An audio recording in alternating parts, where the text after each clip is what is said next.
क्या हाल है दोस्तों, मित्रों, क्या हाल चाल है। सर हम तो बढ़िया है, आप बताएं। Great as usual. आज हमारा इंड एस 40 का लेक्चर नंबर 3 है। तो अगर कोई बच्चा लेक्चर नंबर 3 देख रहा है तो लेक्चर नंबर 3 और 2 देखने से पहले लेक्चर नंबर 1 ज़रूर पहले देखें, नहीं तो समझ में नहीं आने का। सही है। तो आज हमारा क्या है, एक्विजिशन। ये जो इन्वेस्टमेंट प्रॉपर्टी है ये कैसे एक्वायर कर सकता है एक एक्चुअल ओनर। ठीक है, हमने लास्ट लेक्चर में पढ़ा था नंबर 1 परचेज बाय कैश। ठीक है, आज हमारा है इन्वेस्टमेंट प्रॉपर्टी सेल्फ कंस्ट्रक्टेड। अगर कोई डेवलपर इन्वेस्टमेंट प्रॉपर्टी खुद सेल्फ कंस्ट्रक्ट करता है, ठीक है, उसको हम कहते हैं सेल्फ कंस्ट्रक्टेड इन्वेस्टमेंट प्रॉपर्टी। जैसे लैंड लिया, मटेरियल लाया, बिल्डिंग बनानी स्टार्ट की, ठीक है, तो उस केस में हम उसका सेल्फ कंस्ट्रक्टेड इन्वेस्टमेंट प्रॉपर्टी का क्या कॉस्ट लेंगे वो हम आज जानेंगे। सही है सर, सही है। आ जाए नोट्स पे ले चलते हैं। If any investor develops investment property itself rather purchasing from market, statement for calculation of cost of self constructed investment property। इसके लिए क्या स्टेटमेंट बनेगा, चलें। परचेज प्राइस ऑफ लैंड, जो इसने लैंड लाया उसका परचेज प्राइस, जो लैंड इसने परचेज किया उसका purchase price. Add transfer cost stamp duty, अपने नाम पे करने को जो लगेगा। अगर किसी ब्रोकरेज के थ्रू लिया, add commission brokerage. Development expenses, development expenses क्या होते हैं, अब जब बिल्डिंग बनानी है तो बिल्डिंग के लिए जो कंस्ट्रक्शन करेगा उसके लिए बिल्डिंग लाइक मटेरियल चाहिए, वेजेस चाहिए, ओवरहेड चाहिए, डेवलपमेंट एक्सपेंसेस। तो ये सारा ऐड करके हमारा बन गया total cost of self constructed investment property. सही है सर, सही है। चलें, नोट क्या है। Note, the following losses, expenses या vestiges shall not be included in construction of in cost of investment property, shall not be included। अब जो ये लॉसेस हैं या एक्सपेंसेस हैं या वेस्टेजेस हैं ये हम इन्वेस्टमेंट प्रॉपर्टी के कॉस्ट में ऐड नहीं कर सकते हैं। जब इन्वेस्टमेंट प्रॉपर्टी में ऐड नहीं कर सकते हैं तो हम इसको कहाँ ले जाएंगे, हम इसको प्रॉफिट एंड लॉस अकाउंट में राइट ऑफ करेंगे। एक्सपेंस है, डेबिट करेंगे P&L में। ठीक है सर, ठीक है। नंबर 1 क्या है, any abnormal loss. Abnormal loss जब भी होता है तो वो P&L अकाउंट में डेबिट हो जाता है। Any abnormal loss on construction site shall not be included in cost of investment property. तो एबनॉर्मल लॉस को हम कॉस्ट इन्वेस्टमेंट प्रॉपर्टी के सेल्फ कंस्ट्रक्टेड इन्वेस्टमेंट प्रॉपर्टी के कॉस्ट में नहीं लेंगे। It shall be written off कहाँ, profit and loss account. For example क्या है, loss of material by theft, construction site पे मटेरियल चोरी हो गया। Loss of material and labour due to faulty work on site, गलत काम किया मजदूरी ने, इस वजह से लॉस हो गया, तो वो है एबनॉर्मल लॉस। ठीक है सर, सही है। सेकंड क्या है, इंटरेस्ट ऑन बोरोइंग्स। अब जो हम बोरोइंग्स हमने लिए हैं लोन, उसका क्या करेंगे हम। अगर हमने लोन लिया है बिल्डिंग बनाने के लिए, ठीक है, तो उस पर क्या करेंगे। If any loan is taken for construction of building, सही है, then interest can be capitalized to the cost of investment property. तो इंटरेस्ट को हम कैपिटलाइज कर सकते हैं to the cost of investment property. सही है, under guidance note of Ind AS 23। ये हम इंड AS 23 में पढ़ेंगे। यहाँ बस आप ये थोड़ा सा याद रख लो कि हाँ, इंटरेस्ट एक्सपेंस हम कॉस्ट ऑफ इन्वेस्टमेंट प्रॉपर्टी में ऐड कर सकते हैं। अब कितना कर सकते हैं वो भी जानेंगे। ठीक है, बाकी हमने ये पढ़ना है इन डिटेल में इंड AS 23 में। अभी बस यहाँ आपको याद रखना है, दैट्स इट। ठीक है, नोट क्या है, we can capitalize the interest to cost of investment property till the date of its completion of construction work. जब तक ये कंप्लीट हो जाएगी ये काम, सपोज ये 1 जनवरी 1 अप्रैल सॉरी 24 में स्टार्ट हो गई, 31 मार्च 25 में कंप्लीट हो गई, तो जो इस साल में जो इंटरेस्ट आएगा जहाँ तक कंप्लीशन डेट तक, इस बिल्डिंग को कंप्लीशन डेट तक जो इंटरेस्ट आएगा वो हम इसमें कैपिटलाइज कर सकते हैं, उसके बाद का नहीं। उसके बाद का काहे करेंगे भैया, सही है। Option as per rules after completion of work, ठीक है। अब जब काम खत्म हो गई, interest cost shall be written off in profit and loss account. हम इसको बाकी रेफर करेंगे इंड AS 23 में। बस आपको यहाँ पे याद रखना है, इंटरेस्ट हाँ ले सकते हैं कॉस्ट ऑफ इन्वेस्टमेंट प्रॉपर्टी में जब तक काम कंप्लीट होगा, उसके बाद नहीं, उसके बाद ना को, उसके बाद कहाँ जाएंगे, P&L अकाउंट में राइट ऑफ करेंगे। सही है सर, सही। तो ये रहा हमारा इन्वेस्टमेंट प्रॉपर्टी सेल्फ कंस्ट्रक्टेड, ठीक है। अब थर्ड पॉइंट है हमारा,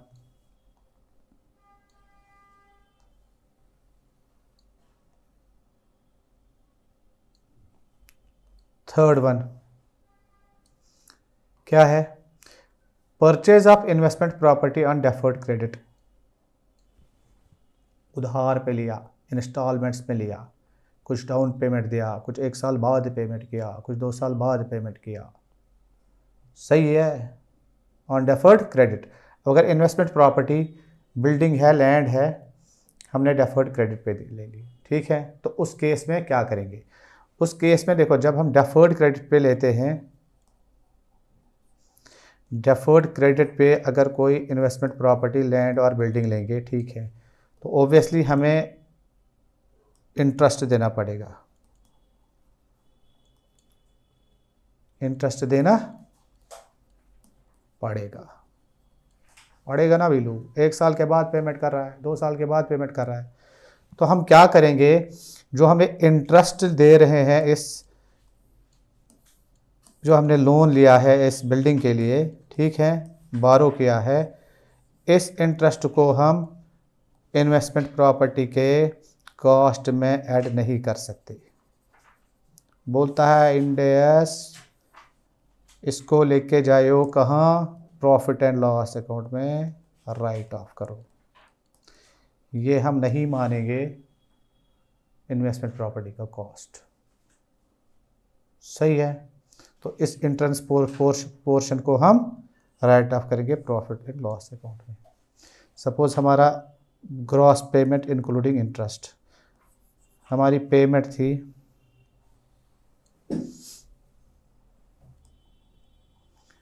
पेमेंट 1 करोड़,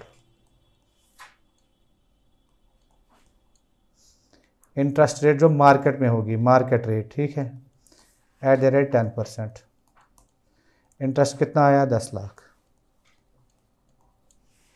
तो इसको हम ग्रॉस आउटफ्लो कितना जाएगा, हमारा ग्रॉस पेमेंट कितना जाएगा, 1 crore 10 lakh.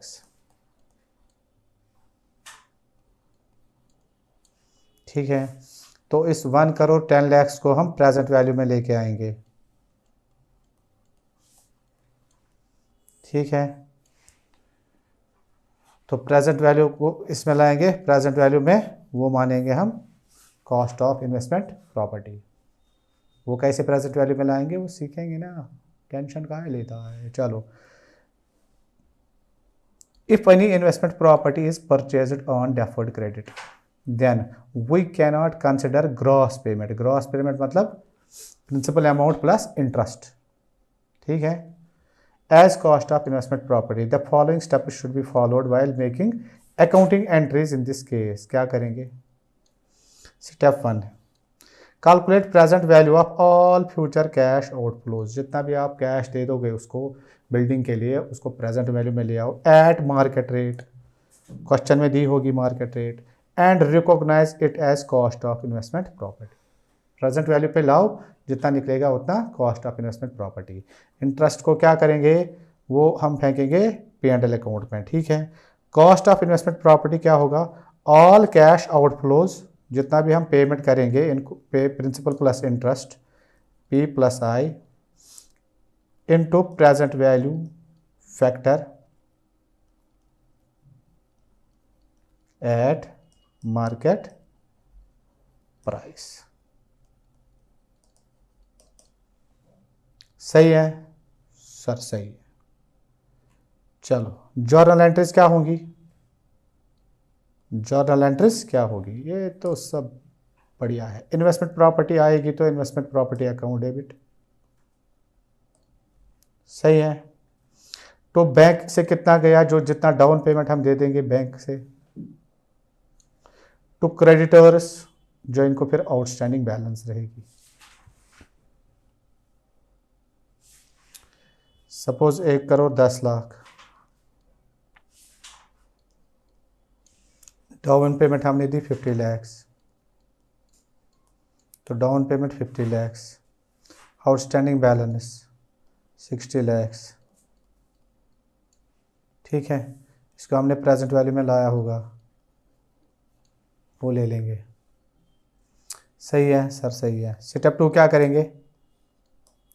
Eight the time of payment और एट फ्यूचर डेट। अब जब हम पेमेंट करेंगे फ्यूचर डेट पे, interest expense debit outstanding balance into market rate, जो क्रेडिटर्स की आउटस्टैंडिंग बैलेंस होगी, ठीक है, into market rate. Step 1, to creditors को क्रेडिट करेंगे इंटरेस्ट अमाउंट से, बीइंग इंटरेस्ट मेड ड्यू। अब क्या करेंगे? इनको क्रेडिटर्स अकाउंट डेबिट पेमेंट करेंगे, तो बैंक अकाउंट क्रेडिट हो गई payment, being payment made to creditors. अब क्या करना है? नोट राइट ऑफ करेंगे interest, write off the interest expense in P&L account as it will not be considered as cost of investment property. P&L account debit जो interest होगा तो interest account, being interest written off. सही है। यह है note एक। क्या है? Ind AS 40 considers time value of money. ये time value of money consider करता है। Concept in case of payment in future date, future date पे पेमेंट है तो time value of money concept करता है। सही है सर? सही है। एक एग्जांपल देख लो, तब आपको बहुत इजी लगेगा। टेंशन नहीं लेने का, ठीक है, टेंशन नहीं लेने का। चलो जी एग्जांपल करते हैं।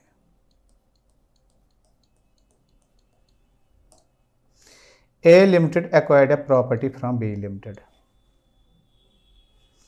on the following terms and conditions। ठीक है, क्या है? पेमेंट आफ्टर 1 ईयर, 1 साल के बाद, तो डेफर्ड क्रेडिट पे कितना? 20 lakhs। पेमेंट आफ्टर 2 ईयर्स कितना? 20 lakhs। After 1 year 20, after 2 years 20। Market rate क्या है? 10%। Pass accounting entries from the date of purchase of investment property till the date of actual payment under Ind AS 40। सही है sir? सही है। Solution,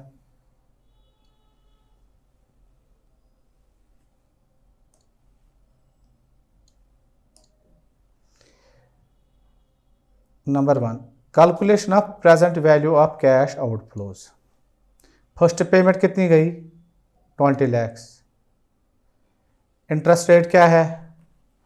10%।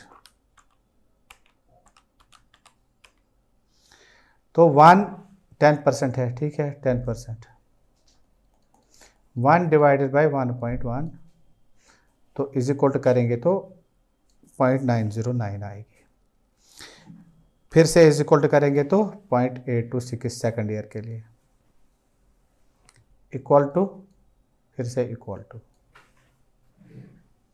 ठीक है, first payment इसका present value जो है 18 lakhs ये है। सेकंड पेमेंट इसका प्रेजेंट वैल्यू 17,20,000 है। सही है सर? सही है।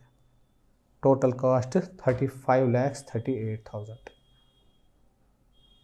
सही है। तो पहले हमने क्या किया, प्रेजेंट वैल्यू में इसको ले आया, present value of cash outflow जितना भी जाएगा मार्केट रेट पे जो इंटरेस्ट रेट है, ठीक है। अब अकाउंटिंग एंट्रीज क्या करेंगे, सेकंड में अकाउंटिंग एंट्रीज इनिशियल रिकॉग्निशन क्या करेंगे, इन्वेस्टमेंट प्रॉपर्टी अकाउंट डेबिट, लो जी आ गया एसेट, किस अमाउंट से, इस अमाउंट से जो कॉस्ट निकल के आ गया, ठीक है। टू क्रेडिटर्स को करेंगे क्रेडिट, इतना cost, being property acquired on credit. सही है सर, सही है। अब eight the end of the first year क्या करेंगे,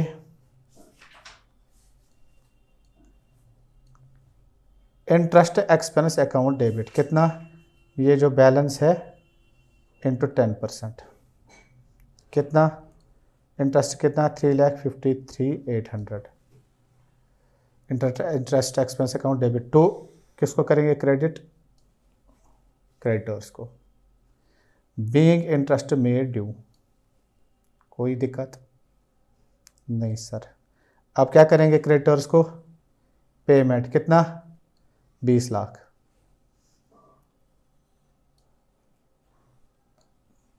creditors account debit 20 lakhs, to bank कितना 20 लैक्स, 20 लाख ही देने हैं ना आफ्टर 1 ईयर, ठीक है। बीइंग पेमेंट मेड, लो जी 1 साल के बाद पेमेंट हो गई 20 लाख। अब क्या करेंगे इंटरेस्ट को, वो उसको करेंगे P&L अकाउंट में debit, write off. Third P&L account debit जो इंटरेस्ट अमाउंट है ऊपर जो निकल के आ गया, ये to interest expense 353,800 being interest written off in profit and loss account. सही है सर, सही है। At the end of the second year क्या करेंगे, at the end of second year interest expense account debit कितना 108,200, ये अभी क्रेडिटर्स अकाउंट से हमें बैलेंस फिगर मिलेगी, ठीक है। अभी मैं दिखाता हूँ, to creditors being installment interest made due,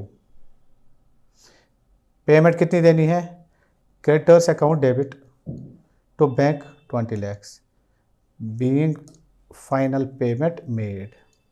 अब क्या करेंगे इंटरेस्ट को debit, P&L account debit write off 108,200 to interest 108,200 being interest written off. अबे इंटरेस्ट कहाँ से आया 108,200, इसके लिए आप आ जाओ नीचे क्रेडिटर्स अकाउंट के, ये देखो क्रेडिटर्स अकाउंट। फर्स्ट ईयर क्या किया हमने, इन्वेस्टमेंट प्रॉपर्टी जो कॉस्ट ऊपर निकला हमारा 35,38,000 जो कॉस्ट निकला, और क्या दिया इंटरेस्ट 353,800 कॉस्ट का 10%, ठीक है। पेमेंट कितनी दी, पेमेंट दी हमने 20 लैक्स 1 साल के बाद, ठीक है। ये बैलेंस कैरिड आउट हो गई, बैलेंस फिगर 18,91,800, ये क्या है बैलेंस फिगर। सही है सर, सही है।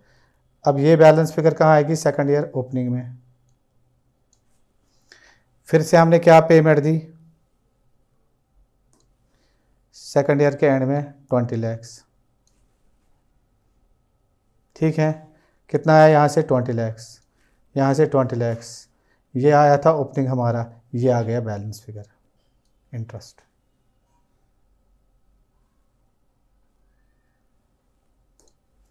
सही है सर, सही है। कोई टेंशन, नो टेंशन। आ जाओ क्वेश्चन नंबर 11 करते हैं। चलो आते हैं क्वेश्चन नंबर 11 पे।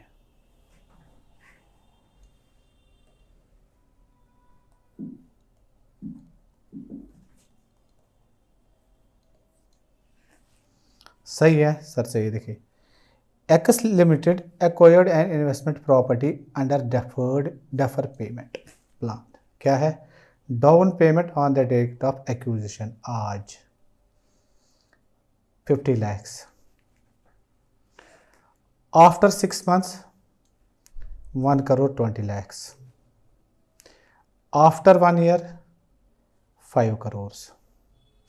The incremental borrowing rate of the company is 11%। कितनी है? 11%। Find out cost of investment property at initial recognition. How should X Limited account for the difference? सही है सर, सही है। ये देखिए, इधर देखो, ये जो 11% हमें दिया है ये पर एनम बेसिस होता है। इंटरेस्ट रेट होती ही है पर एनम बेसिस। हम पेमेंट कब कर रहे हैं? एक तो कर रहे हैं आज 50 lakhs, फिर कर रहे हैं आफ्टर 6 months 1.20 करोड़, फिर कर रहे हैं और आफ्टर 6 months 5 करोड़। आज टुडे आफ्टर 6 months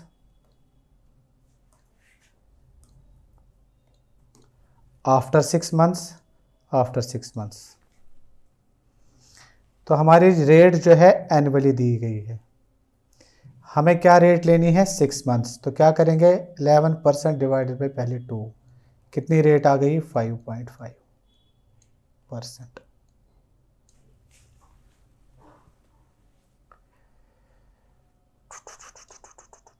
अगर पेमेंट होती क्वार्टर बेसिस पे तो रेट को चार हिस्से होते, divided by 4। Payment 1 year after 1 year होती तो रेट 11% ही रहती। पेमेंट है आफ्टर 6 months तो 5.5% हमारी रेट बनेगी। सही है सर, सही है। चले आ जाएं,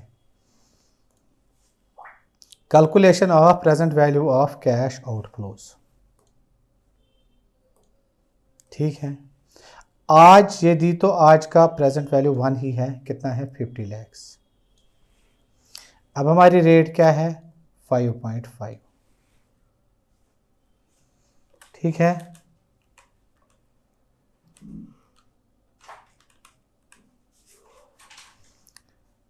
one divided by 1.055 equal to मारेंगे तो 0.948 आएगा 6 months का। फिर से इक्वल टू मारेंगे तो 0.898 क्योंकि पेमेंट आफ्टर 6 months है। तो first installment after 6 months 0.948, 1 crore 13,76,000। Second payment 5 crore into 0.898, 449 lakhs। Present value क्या बन गया कैश आउटफ्लोज का? 6 crore 12,76,000। क्वेश्चन को मैंने इंपॉर्टेंट लिखा, इंपॉर्टेंट है। सही है सर, सही है। ये बड़ा निकल के आ गया हमारा present value of cash outflows. अब प्रॉपर्टी इनिशियल रिकॉग्निशन इसी पे होगी। Investment property account debit 61276,000, 6 crore 12,76,000। आज कितनी पेमेंट हम दे रहे हैं? 50 lakhs टू बैंक। बैलेंस क्या रहेगा to creditors? 562,76,000 being investment property acquired. सही है सर, सही है। ये देखो क्रेडिटर्स अकाउंट, आज इन्वेस्टमेंट प्रॉपर्टी जो ऊपर कॉस्ट निकला 612,76,000, ये आज इंटरेस्ट से 30,95,180 आफ्टर 6 मंथ्स। बैंक को डाउन पेमेंट दी, इनको डाउन पेमेंट दी क्रेडिटर को, तो बैंक से 50 लाख रुपीज़ पेमेंट दी। आफ्टर 6 मंथ्स 1,20,00,000 दे।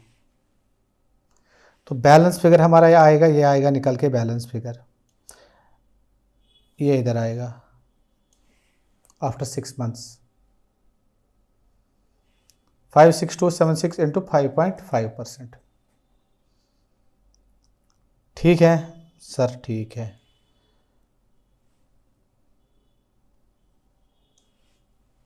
बैंक 5 करोड़, फिर से 6 महीने बाद बैलेंस फिगर आएगा हमारा इंटरेस्ट,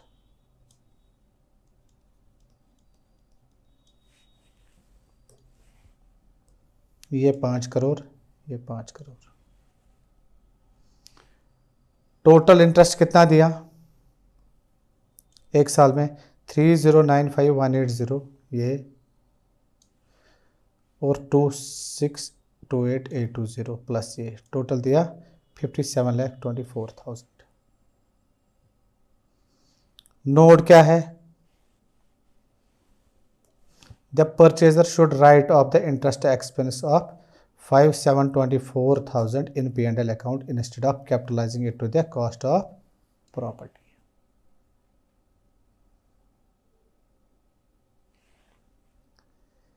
सही है